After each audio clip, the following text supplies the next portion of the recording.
Hello, everyone. My name is Justin Whitt, and I'm a family physician and a program director. I remember when I was at the point in my training where you are now. Today, I would like to talk to you about the importance of developing influence as a leader. First, I need to make sure that we have the same understanding of the word influence. Influence is different from power or authority. Authority can be given, but influence must be earned. Power can be abused by ambitious people for selfish gain. But influence requires choice on the part of another. Influence is the ability to affect another person or group of people without force, coercion, or intimidation. Influence can be directed at the wrong thing or from improper motives, but the type of influence that I'm referring to is used to build connections, cohesion, and community. Great leaders do just that. They build connections with others, they create cohesion, and they invest in community. Vince Lombardi is one of the most famous coaches of all time. He said, "Leaders are made, they are not born. They are made by hard effort, which is the price which all of us must pay to achieve any goal that is worthwhile." I don't know where you come from, but I'm sure that you have an interesting story. Here is my story. I grew up in a town of less than 1,000 people. I lived with two parents who worked hard to make ends meet, and near my grandparents who farmed. Out of 13 cousins, I was one of three who pursued a university degree. My personal physician, a family doctor who delivered me with forceps, spurred me to apply to medical school. I'm a completely ordinary person, and over the many years since medical school, I've often found myself in positions of leadership. Sometimes those positions are elected, and often they result in me having some artificial position of authority over other people who are or were my peers. My leadership abilities have grown over time, mostly as a result of three things: reading, real world practice, and emulating other great leaders. Each of these three is intertwined with the others. It has been said that leaders are readers, and I find that I've learned so much by reading and reflecting on real world events and how I responded to them. In many cases, my failures in the real world of leadership drive me to reflect on what I could have handled better. Learning from our mistakes is key. We can also learn by watching others lead, learn from their mistakes. We can see examples of great leadership as well as poor. This cyclical process helps me to continually shape my leadership. Mostly, I haven't had epic failures, but rather there were lackluster moments of missed opportunity. I tend to sell myself short, downplaying the influence that I have. In those times, I might rather advocate, or perhaps we'll call it what it is, complain to those with more authority. Surely they can just make things right. Once or twice, I might have fired off an email to these so-called authorities full of assertive language and profound arguments for truth, all the while avoiding the actual source of the issue. Then someone might ask a great leadership question. Have you talked to that person? Have I talked to that person? That person. I don't want to talk to that person. I don't have any authority over that person. They're not even in my department. But you know what? It doesn't matter what authority I have. What really matters is how I influence that person. I have found two essential factors that affect how much influence I have as a leader. Those two factors are who I relate to and how much those people trust me. Often, leaders find themselves in a position where there's no way to please everyone. Perhaps you've already found yourself in between this proverbial rock and a hard place. This is where that trust is put to the test. By listening carefully, asking the right questions, and relating to people, leaders can build cohesion. This is not easy work, but there are skills to practice and improve upon, and the rewards are great. A workplace, much like a family, is a collection of people. But unlike a family, the people in a workplace often have much more diverse backgrounds and beliefs. This does make for challenges in building cohesion. However, this diversity of thought patterns and life experiences is also a tremendous asset to the organization when it is appreciated and respected. By embracing this challenge, we can learn much from each other. I'm an introvert by nature, which means I tend to draw energy from my solitude and spend energy in relating to other people. Relating to others is not completely comfortable to me. My whole job deals with people, and people can be messy. In fact, every person I've ever worked with has done or said something at some point that doesn't jive with me. Sometimes I just don't want to talk to other people.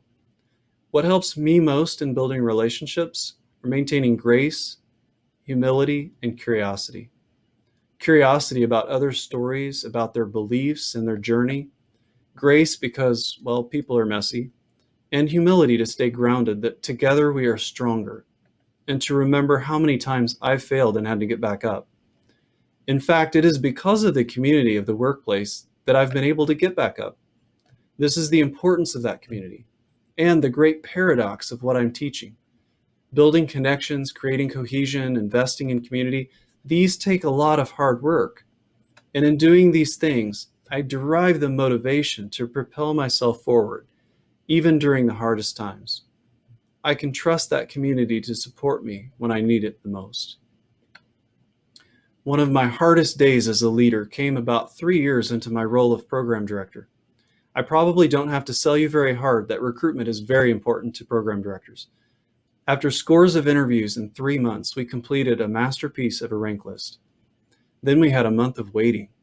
Match week finally came, and I anxiously awaited our Monday morning email letting us know that our program filled. I experienced this twice before as a program director, and I knew the sweet feeling brought by that message.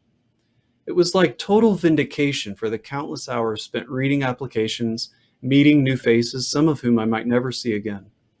I was ready for that feeling. Finally, the email came. Now, I'm really never excited for email, but I was genuinely excited for that message. And then, wait, what is this? I just keep rereading the words. Positions offered, 10. Positions filled, 6. I was floored. What went wrong? I started to wonder who was to blame. Did we change something? Thoughts kept swirling as I just sat and stared at my computer.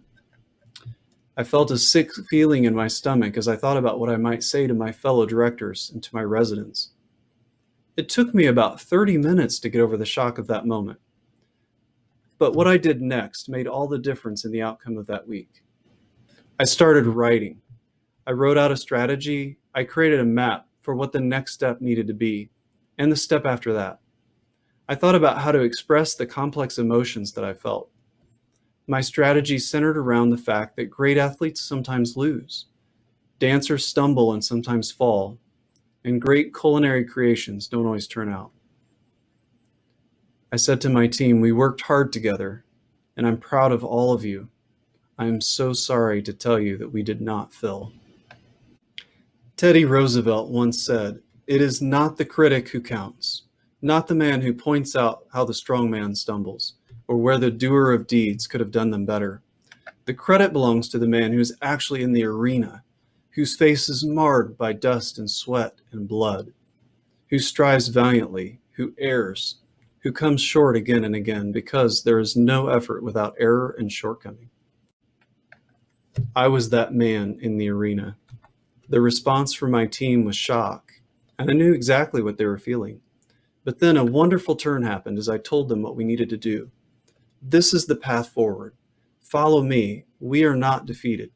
We have much work to do, and we will pull this off. We're going to do great things this week. And yes, in fact, that is what we did. This event turned into one of the most memorable highlights of the entire year, and not just for me. Going through this struggle brought our team closer together than any more successful recruiting year ever has.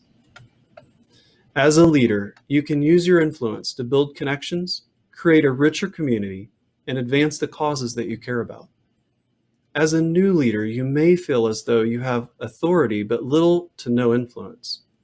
Influence doesn't come with the title. You sow the seeds, water, and tend to it. There are some specific steps to take to grow your influence. Some of these we have discussed today. Number 1, build connections every chance you get. Be curious about others' beliefs and goals. Listen and seek to understand. 2, work toward cohesion. This takes effort as you first seek to understand and then communicate from your heart. 3. Invest in community. Show concern and advocate for the shared mission. 4. Build trust. Pursue your work with excellence and be consistent in meeting or exceeding expectations. Develop expertise that others will respect. And 5. Strategize and be solution-focused. Practice setting achievable goals and follow through. As a chief resident, part of your strategy will be how to liaison between the leaders of your program and the other residents. I invite you to discuss that with our panel of outgoing chiefs. These skills and others do take practice, but over time they will become more natural.